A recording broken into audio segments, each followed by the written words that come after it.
Si Kate Middleton a eu des facilités à s'intégrer au sein de la famille royale, cela n'a pas été une tâche aussi simple pour toutes et tous. Et Camilla Parker Bowles n'avait pas une position très envieuse pour démarrer du meilleur pied avec les membres de la Royal Family.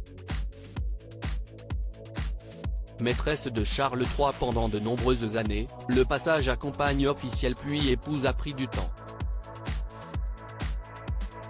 Et elle a été longtemps vue comme oisive et n'ayant jamais véritablement travaillé.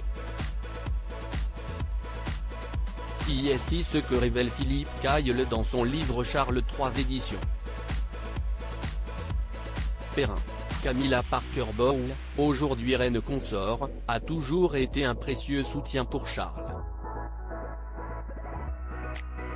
Il faut dire que le roi a d'abord vécu dans l'ombre de ses parents, puis, dans celle de sa première épouse, Lady Diana, pendant près de 2 décennies. Et enfin, il a dû composer avec la très grande notoriété de ses 2 fils, William et Harry, et de leurs épouses respectives Kate et Meghan. Si elle a désormais un rôle central au sein de la famille royale, cela n'a néanmoins pas toujours été le cas.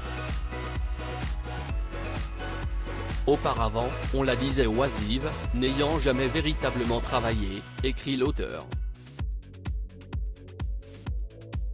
Alors quand à l'âge de 58 ans la duchesse de Cornouailles rejoignit la famille royale, on imaginait qu'elle ne se métamorphoserait pas soudainement en bourreau de travail.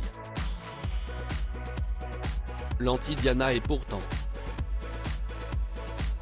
Peu à peu Camilla a développé ses activités caritatives et y a montré un vif intérêt, choisissant de s'impliquer dans des causes aussi variées que les enfants vulnérables, les sans-abri, les personnes âgées, l'alphabétisation, les arts ou l'horticulture, rapporte l'ouvrage.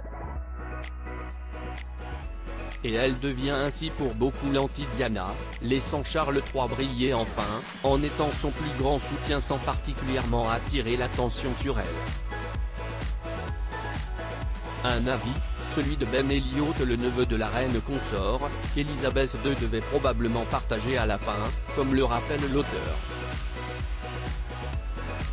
En témoignait son attitude envers Camilla, qui avait changé au moment du jubilé de diamant. Dans les dernières années de sa vie, la souveraine avait une excellente relation avec sa bru, les 2 femmes se parlant régulièrement au téléphone, peut-on lire.